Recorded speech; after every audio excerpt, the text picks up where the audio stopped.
우리가 이렇게 매일 삶 속에 살아가다 보면 정말 이렇게 막 두려울 때가 있는 것 같아요. 막막하고 걱정도 많아지고 힘들 때가 있습니다. 근데 그때 어떻게 그것을 풀어 가시는지 모르겠네요. 사람마다 그런 근심과 걱정이 있을 때, 마음에 무거움이 있을 때 푸는 방법들이 여러 가지가 있는 것 같아요. 뭐 일반적인 세상적인 방법도 있을 것이고요. 또 우리가 뭐 조금은 우리가 다른 방법들, 뭐 음악을 듣는다든지 책을 본다든지 아니면 뭐 잠깐 여행을 갔다 온다든지. 그런데 우리 앞에 위기가 크고 너무나 큰 일이 닥쳐오면 우리는 정말 안절부절 못하는 것 같아요. 식사도 할 수 없고 또 사람 만나는 것도 힘들고. 그런데 그때 참 가끔씩 전혀 정말 생각지도 못했는데 갑자기 마음이 편해질 때가 있어요. 갑자기 뭔가 소망이 생길 때가 있어요. 그게 뭐냐? 하나님의 말씀을 볼 때인 것 같아요. 정말 앞에 일을 생각해 보면 두렵고 어려운 거예요. 뭐 예를 들자면 요즘과 같이 이렇게 막 질병이 창궐하고 또 일들이 많이 어려워지고 힘들어지니까 바로 그때 우리가 이 상황을 어떻게 이겨내지? 당장 이번 달 어떻게 살지? 혹은 우리 앞으로 계획이 있었는데 그 계획이 진행이 안 될 것 같은데 어떡하지? 이런 근심과 걱정이 있는 거죠. 우리가 매일 살아가면서 하루하루의 일상을 유지해 간다라는 거 쉽지 않고, 더 나아가서는 내가 정말 원하는 일들을 계속 꾸준하게 해 나가는 거 쉽지 않은데, 그러면서 우리가 하나님 믿고 의지하고 기도하고 가는데 삶에 여러 가지 문제들이 계속 힘들게 하는 거죠. 그런데 신기한 게 우리가 이렇게 예배를 드리거나 말씀을 보면서 은혜 받았던 때가 얼마나 많은지 몰라요. 그런데 희한하게 말씀이나 그런 것들이 그때는 또 잘 생각이 안 나. 그런데 갑자기 우연치 않게 그런 말씀을 접하거나 혹은 그것이 갑자기 생각이 난다든가 하나님이 주시는 그러한 말씀들이 다시 위로가 되고 소망이 될 때가 있더라는 거죠. 예를 들자면 우리가 어제 말씀처럼 고아와 같이 버려두지 아니하고 너희에게 오리라. 이런 말씀을 들었을 때 내가 정말 하나님의 그런 보호하심에 있구나. 내가 고아가 아니구나. 나에게 보호자가 있구나. 이런 느낌을 받을 수 있다는 거죠. 더 나아가서는 이제 며칠 전에 저희가 같이 보았던 내 이름으로 무엇이든지 내게 구하면 내가 행하리라. 우리가 하나님 앞에 막 기도할 때 그런 생각이 있잖아요. 이 기도가 들어질까? 하나님이 내 기도에 응답하실까? 나는 참 부족한데, 나는 하나님 보시기에 아름답지 못한데 하나님이 내 기도에 응답해 주실까? 그런데 분명히 말씀에는 뭐라고 되어 있냐면 내 이름으로 무엇이든지 내게 구하면 내가 행하리라. 이제 그러면 또 이제 우리가 그 말씀을 통해서 우리의 마음에 평안이 와요. 소망이 와요. 그런데 신기한 게 세상적으로 그냥 우리 긍정적인 이야기들이 있잖아요. 잘 될 거야. 걱정하지 마. 다 풀릴 거야. 근데 그런 이야기를 들어도 마음에 조금의 안정은 우리가 가질 수 있어요. 그런데 말씀이 우리에게 이렇게 주어지면 말씀이 내 안에 각인되어지고 내가 잊어버렸던 그 말씀들이 생각나면 신기한 게 우리가 정말로 마음이 평안해짐을 느끼게 되죠. 왜 그러느냐? 오늘 27절에 보면 이렇게 되어 있거든요. 평안을 너희에게 끼치노니 곧 나의 평안을 너희에게 주노라. 내가 너희에게 주는 것은 세상이 주는 것과 같지 아니하니라. 너희는 마음에 근심하지도 말고 두려워하지도 말라. 결국은 예수님께서 주시는 평안이라는 것은 세상이 주는 것과 다르더라는 거예요. 그럼 그 평안은 무엇이냐? 오늘 본문의 내용으로 보자면 바로 우리가 근심하지 않고 두려워하지 않고 진정한 안정, 평안을 주신다라는 것이죠. 여러분, 두렵고 힘드실 때에 정말 예수님을 붙드시기 바랍니다. 예수님께 기도하는 여러분들 되시기를 원합니다. 예수님께 기도하면 세상에서 주는 그러한 일시적인 것이 아니라 진정한 평안, 영원한 것을 예수님께서 우리에게 주신다고 하시는 거예요.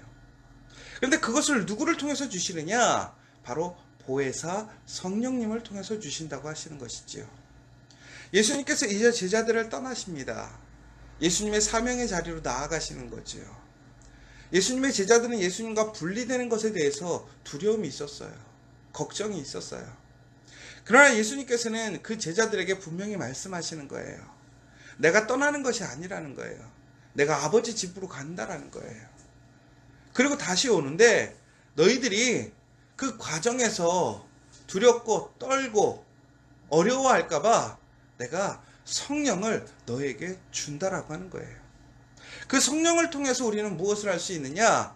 바로 예수님의 가르침을 깨달을 수 있다는 거예요. 그 전에 많은 예수님의 제자들이 예수님의 말씀을 보지만 이해하지 못했어요. 예수님이 설명하지만 그들은 이해하지 못했어요. 그런데 성령이 오시면 성령을 통해서 우리는 예수님의 그 말씀의 의미를 깨닫게 된다는 거예요. 여러분, 우리가 말씀을 읽을 때, 말씀을 들을 때 우리 심장에 탁 꽂힐 때가 있단 말이에요. 그것은 결국은 무슨 얘기냐?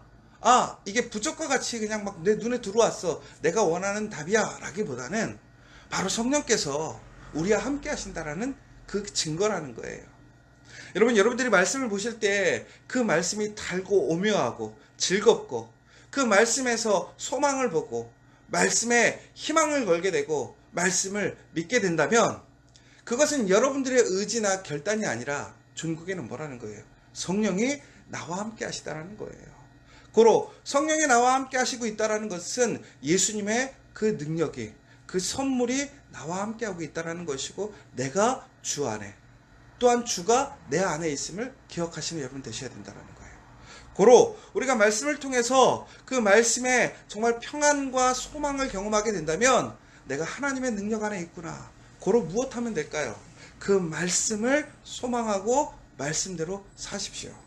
말씀의 능력이 우리 삶에 일어나게 된다는 거예요. 그리고 또한 더 중요한 것은 그 말씀을 생각나게 하시겠다라는 거예요. 여러분, 우리가 알아도요, 우리가 당황하거나요, 우리의 삶에 바쁜 일들이 있으면 우리가 정말 놓치고 실수하는 일들이 참 많아요. 그런데 예수님이 어떻게 하시겠다라는 거예요? 생각나게 하시겠다라는 거예요. 여러분, 우리가 무엇인가 약속하고 그 약속을 지키지 못할 때도 있잖아요. 깜빡할 때가 얼마나 많은지 몰라요. 근데 우리가 그게 의도적으로 그러지 않을 때가 참 많잖아요. 그런데 예수님께서는 우리가 성령을 통해서 그 말씀을 잊지 않게 한다는 거예요. 그리고 우리가 무엇인가 시험이 오거나 우리에게 연단이 왔을 때에 우리가 그 시험과 연단 앞에서 쓰러지지 않는 이유는 뭐예요? 우리가 그 말씀을 기억하기 때문에, 그 말씀을 붙들고 있기 때문에. 근데 우리가 그것을 잃어버리거나 우리가 그것에서 잠시 벗어나 있다면 우리는 스스로 우리의 길을 선택할 수밖에 없는 거죠. 그러나 하나님께서는, 예수님께서는 성령을 통해서 우리를 가르치시고 기억나게 하시겠다라는 거예요. 전국엔 그 말씀이, 그 능력이 우리에게 무엇이 되느냐? 소망이 되겠다라는 거예요. 여러분, 예전에 가인이 있었어요. 가인이. 구약 성경에 보면 아담의 아들 가인과 아벨이 있었습니다. 가인이 하나님께 드린 제사를 하나님께서 기쁘게 받으시지 않으므로 그가 화가 나서 나중에는 동생을 죽입니다. 그리고 전국에는 그가 도망을 가죠. 그럼에도 불구하고 하나님께서는 그 가인에게 표식을 주셔서 그가 해를 당하지 않도록 하나님께서 보호하시는 그러한 또한 은혜를 보게 돼요. 그런데 가인의 이야기를 보면 아주 신기한 게 있어요. 뭐냐면 그가 이제 에덴 동산에서 쫓겨난 아담과 함께 살다가 결국엔 살인을 저질러서 그 아버지가 살고 있는 에덴의 반대편에 가서 그가 이제 거주하게 됩니다. 보세요. 가인이 자기의 소망, 자기의 꿈을 이루기 위해 동생을 죽였어요. 자기가 하고 싶은 대로 한 것이지요. 하나님의 말씀보다는 자기가 하고 싶은 대로 했다라는 거예요. 그러나 그것이 결국에는 그에게 심판으로 온 거예요. 그는 도망갔어요. 그러나 도망갔는데 그가 항상 꿈꾸고 소망하는 땅이 어디예요? 에덴이라는 거예요. 이게 무슨 얘기일까요? 가인은 에덴을 경험하지 못했어요. 그 부모를 통해 에덴 동산이 어떤 곳인지를 알았어요. 간접적으로 경험할 수 있었던 것은 그 부모와 함께 살던 곳이었겠죠. 그러나 그가 그 죄를 짓고 자기가 사는 곳으로 갔지만 전국에는 그곳에 평안이 없는 거예요. 기쁨이 없는 거예요. 그러니까 항상 뭘 그리워하는 거예요? 살던 곳을 그리워하는 거예요. 우리가 외국 나가 살아보면 그렇잖아요. 한국이 얼마나 좋냐고 맨날 우리가 그렇게 얘기하잖아요. 근데 막상 나가면 왜 이렇게 한국이 그리운지 모르겠어요. 한국의 음식점도 그립고 친구들도 그립고. 근데 한국에 있을 때는 하나도 안 그리워요. 오히려 지금의 나라의 모습, 사람들 보면 막 불평하고 욕하고 그런 일이 얼마나 비일비재해요. 그런데 이 가인도 마찬가지였던 것 같아요. 가보니까 거기가 더 좋을 줄 알았어요.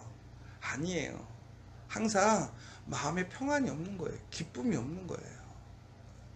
그러자 가인의 후손들이 이제 결국은 어떻게 되냐면, 여러분들이 아시는 것처럼 성경에 보면 가인의 후손들이 무기도 만들고 결국에는 문화도 만들고 음악도 만들고, 결국 우리가 지금 경험하고 있는 세상의 모든 기술과 문화의 시초가 누구를 통해서 만들어졌느냐?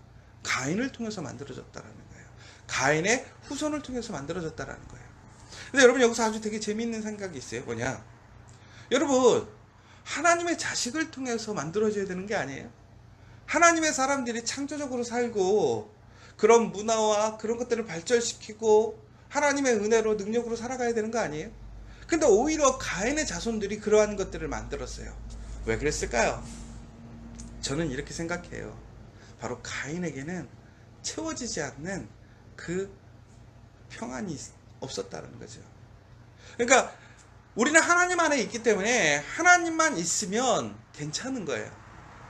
더 좋은 기술이 없어도 만족하고 사는 거예요. 음악이 없어도 우리 안에 평안이 있는 거예요. 기쁨이 있는 거예요. 세상에 이기가 없어도 우리는 즐겁게 살 수 있는 거예요. 두렵지 않은 거예요. 겁나지 않는 거예요. 불편함이 없는 거예요. 왜? 하나님이 함께 하시니까. 그런데 가인은 하나님을 떠난 거예요. 그러니까 그 삶은 항상 불안한 거예요. 두려운 거예요. 그러므로 그는 그것을 채울 수 있는 것들을 자꾸 만들 수밖에 없었다라는 거죠. 그런데 요지는 뭐예요? 그들에게 평안이 없었다라는 거예요. 여러분, 결코 세상이 우리에게 평안을 주지 않습니다. 만족을 주지 않아요. 그러나 우리는 그럼에도 불구하고 지금도 세상에서 주는 평안을 꿈꾸고 소망해요. 그것을 갖기를 소망해요. 그러나 결코 그것은 우리에게 소망을 주지 않습니다. 평안을 주지 않습니다. 우리를 두려움에서 구원해 주지 않는다는 거예요. 오직 예수만이 우리에게 참된 평안과 기쁨을 주신다는 걸 기억하십시오.